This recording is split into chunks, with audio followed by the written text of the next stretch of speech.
अंबिका जी को मुझसे कुछ बात करनी थी तो आप एक कॉल ही कर लेते, खुद आने की तकलीफ क्यों करी। What's your education? Come on, tell me, ऐसे क्या देख रहे हो? कितनी पढ़ाई की है तुमने? Listen, हम एक प्रोजेक्ट पे साथ में काम करने वाले हैं and you behaving like a kid जिसे कुछ नहीं पता, absolutely with zero knowledge. नीति को समझ में नहीं आ रहा कि परी को कैसे प्रूफ करे कि भाई ये परी ही है, पार्वती नहीं है। और यहाँ पर पार्वती अलग प्रूफ करने में लगी कि भाई मैं तो परी हूँ। हमने देखा ही था ना किस तरीके से यहाँ पर भाई बबली भी आ जाती है अब तो, और बबली को नौकरानी के रूप में देख कर ना यहाँ पर भाई परी के तो होश उड़ जाते हैं। पर बहुत गुस्सा आता है परी को, लेकिन वो कुछ नहीं कर पाती। लेकिन भैया वो अपनी माँ को जब देखती है ना सफाई करते हुए घर के, ऐसे में आप लोगों पे ट्रस्ट करना is quite difficult for us. And I'm sure तुम्हें अभी भी बहुत कुछ सीखना बाकी है। मैं कुछ समझा नहीं। Exactly my point. तुम्हें कुछ समझ ही नहीं आता। पता नहीं मिस्टर बाजवा ने तुम्हें अपनी कंपनी में कैसे रखा है। तो वो चढ़ पड़ती है राजीव के ऊपर, यहाँ पर बहुत कुछ सुना देती है, नीति को भी सुनाती है, राजीव को भी बोलती है कि भाई आपकी हिम्मत कैसे हो गई, और भैया ये तो मेरी माँ की तरह है ना। पहले तो भाई सबको लगता है कि ये माँ बोलेगी तो भाई सबको शक हो जाएगा कि ये तो परी की ही माँ है, लेकिन यहाँ पर परी ना बातों में फंसा देती है और बोलती है कि भाई मेरी माँ की एज की तरह है और मैं अपनी माँ से तो कभी ऐसा काम नहीं कराऊंगी।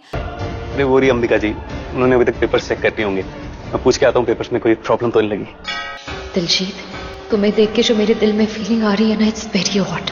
आप लोगों को शर्म नहीं आ रही है? आप कैसे काम करा रहे हो? और यहाँ पर अंबिका भी भाई चढ़ जाती है राजीव के ऊपर और बोलती है कि भाई मुझे वैसे कोई मतलब नहीं है, आप लोगों की ये पर्सनल लाइफ है, आप लोगों का पर्सनल आउटलुक है, लेकिन आप इतनी बुजुर्ग औरत से कैसे काम करा रहे हो, और वो भी परी की माँ से। परी तो आपकी वाइफ थी ना, और परी की माँ से आप कैसे काम करा सकते हो? सोच भी नहीं सकती कि ताइशे की कोख से किसी राक्षस ने जन्म लिया। मुझे लगा था मुझे खत्म करके तुम शांत बैठ जाओगे।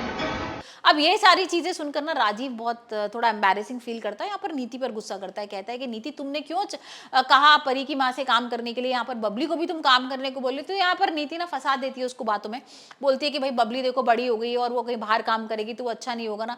बट कहते हैं ना, कुत्ते की दुम को कितनी ही कोशिश करो टेढ़ी ही रहती है। घर में ही काम करती रहे तो अच्छा। और यहाँ पर जो परी की माँ है वो तो खुद काम करना चाहती है, मैंने थोड़ा ना बोला है। अब यहाँ पर भाई राजीव तो नीति की बातों में आ ही जाता है ना। वही हम देख रहे हैं कि भाई यहाँ पर बड़ा हॉट सा डांस करती है नीति राजीव के साथ परी को चुराने के लिए। परी चिढ़ भी जाती है, लेकिन भाई परी कुछ बोलती नहीं है। लेकिन अब यहाँ पर परी है ना राजीव से बहुत सारे क्वेश्चंस करती है, और यहाँ राजीव जैसी परी के पास आता है ना, परी सबसे पहले कॉन्ग्रेचुलेट करती है और बोलती है कि बहुत बहुत मुबारक हो आपको शादी के लिए। लेकिन आप मुझे एक बात बताओ, अभी तो आपकी वाइफ को मरे हुए 1 साल भी नहीं हुआ है, आप बरसी तक तो वेट करते हैं, आप अपनी शादी ही कर रहे हो। तो यहाँ पर राजीव के ना होश उड़ जाते हैं, मतलब राजीव एकदम समझ में नहीं आता कि क्या बोलूं। और उसके बाद फिर वो एक क्वेश्चन और पूछ लेती है कि आप एक बात बताओ, आपको पता है कि आपकी बीवी मरी थी या उसको मारा गया था? अब ये राजीव के सामने जैसी मर्डर का नाम आता है ना तो उसको समझ में नहीं आता। पहले भी उसको कई बार ऐसा शक हुआ है ना कि परी को मारा गया है, यहाँ पर परी मरी नहीं है। तो हो सकता है कि भाई ये सारी चीजें सुनकर ना नीति हो जाए एक्सपोज।